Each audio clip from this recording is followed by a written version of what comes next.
Shalom, selamat pagi Bapak Ibu dan saudaraku yang terkasih dimanapun kita berada saat ini.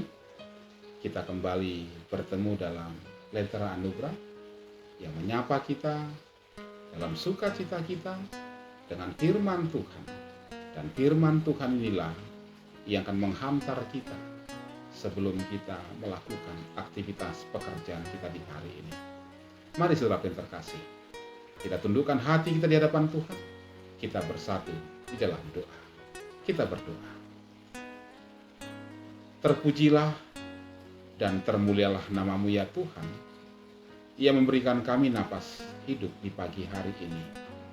Ya Tuhan, kami bersyukur buat berkat-Mu, dan kami rindu mendengarkan firman-Mu. Berbicara dan bersabdalah ya Tuhan, kami mendengarkan. Dalam nama Putra-Mu Tuhan Yesus, kami berdoa. Amin. Firman Tuhan bagi kita di pagi hari ini terambil dari kitab Keluaran, pasal yang ke-20 ayat 5a. Keluaran 20 ayat 5a. Saya akan bacakan firman Tuhan, demikian dikatakan. Jangan sujud menyembah kepadanya atau beribadah kepadanya. Sebab aku, Tuhan Allahmu, adalah Allah yang cemburu. Demikian firman Tuhan. Adapun tema pemberitaan firman Tuhan bagi kita adalah Allah Sang Pencemburu. Allah Sang Pencemburu.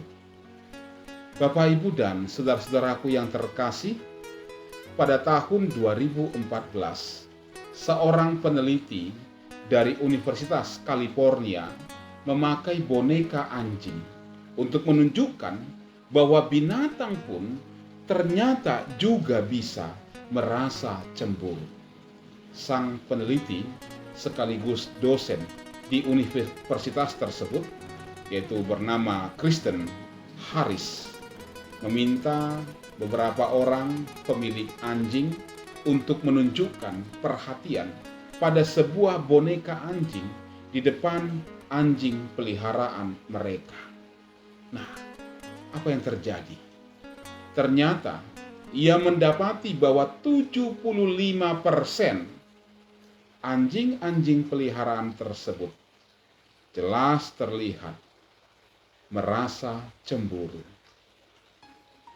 Kecemburuan mereka terlihat, ada beberapa anjing yang berusaha mencari perhatian atau menyentuh atau menyenggol tubuh tuannya supaya dia diperhatikan, bukan lagi boneka anjing yang diperhatikan oleh sang tuannya tersebut. Nah, ada lagi yang lain berusaha menyela di antara pemiliknya dan boneka tersebut. Ada juga anjing yang bereaksi keras. Mereka langsung menyambar menggigit boneka tersebut dan merobek-robeknya. Karena apa? Karena menganggap boneka itu adalah saingannya. Rasa cemburu pada anjing memang tampak menggemaskan untuk diperhatikan. Tapi rasa cemburu pada manusia itu dapat menjerumuskan seorang pada perbuatan yang kurang terpuji. Ada banyak kasus yang terjadi. Namun bagaimana jika perasaan cemburu ini ada dalam hati Tuhan, Allah yang merasa cemburu? Bagaimana? Saudara-saudaraku yang terkasih, cemburu itu ternyata merupakan salah satu sifat Allah. Ya, Allah itu pencemburu. Allah kita adalah Allah yang pencemburu. Bagaimana mungkin? Ketika kita mempelajari firman Tuhan ini, kita yakin bahwa Allah bukan cemburu atau merasa iri dalam konteks seseorang mempunyai sesuatu yang Allah tidak miliki. Tidak. Kalau kita perhatikan dengan jelas, kitab Keluaran pasal yang ke-20. Dan kalau kita perhatikan mulai dari ayat 4 sampai ayat 5 jelas dikatakan, jangan membuat bagimu patung yang menyerupai apapun yang ada di langit di atas, atau yang ada di bumi di bawah, atau yang ada di dalam air di bawah bumi. Jangan sujud menyembah kepadanya atau beribadah kepadanya, sebab aku Tuhan Allahmu adalah Allah yang cemburu. Itu jelas disabdakan Allah, dikatakan Allah kepada umatnya dulunya. Perhatikan, saudara terkasih, dalam ayat ini Allah berbicara mengenai cemburu yang disebabkan orang mengambil apa yang menjadi milik dari Allah itu sebenarnya, lantas kemudian memberikannya kepada pihak yang lain. Dalam ayat ini Allah berbicara mengenai orang-orang yang membuat patung, kemudian sujud menyembah kepadanya dan beriman terhadap patung-patung tersebut, bukan menyembah Allah sebagaimana layaknya. Penyembahan dan pelayanan hanyalah bagi Allah semata. Adalah dosa dan sebuah hal yang sangat menjijikkan bagi Tuhan.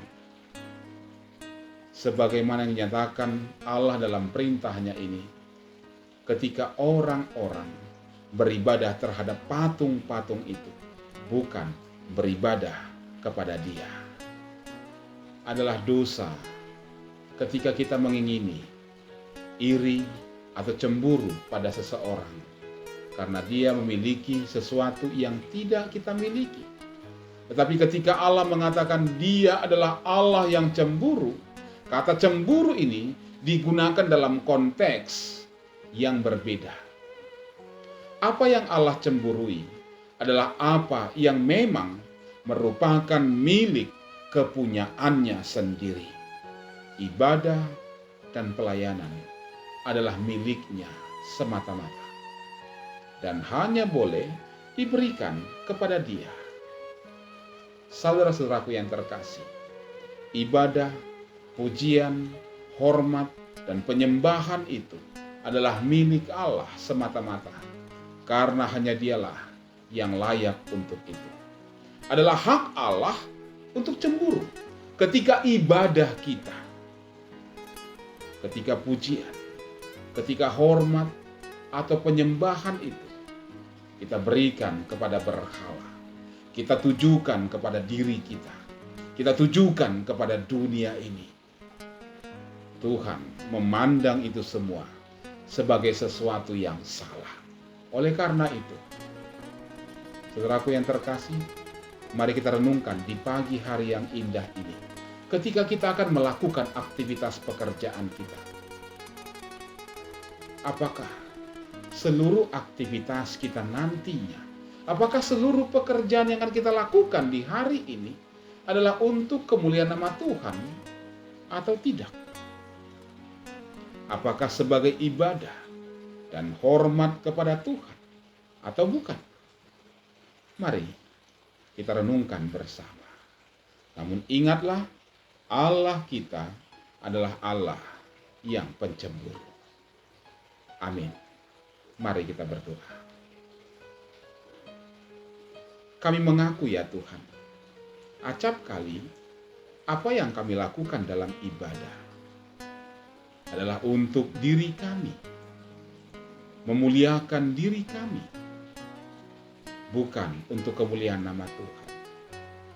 Ampunkan kami Tuhan, ingatkan kami ya Tuhan, bentuklah kami ya Tuhan, sehingga dalam setiap aktivitas kami, pekerjaan kami, atau apapun yang kami lakukan dalam persekutuan kami, semuanya kami persembahkan kepada Tuhan, bukan kepada ilah-ilah atau berhala-berhala, sehingga hidup kami benar di hadapan-Mu. Tuntunlah kami dengan firman-Mu ya Tuhan.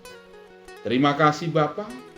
Dengarkanlah doa kami dalam nama Putra-Mu Tuhan Yesus yang mengajar kami dalam doa Bapa kami. Kita ucapkan bersama-sama.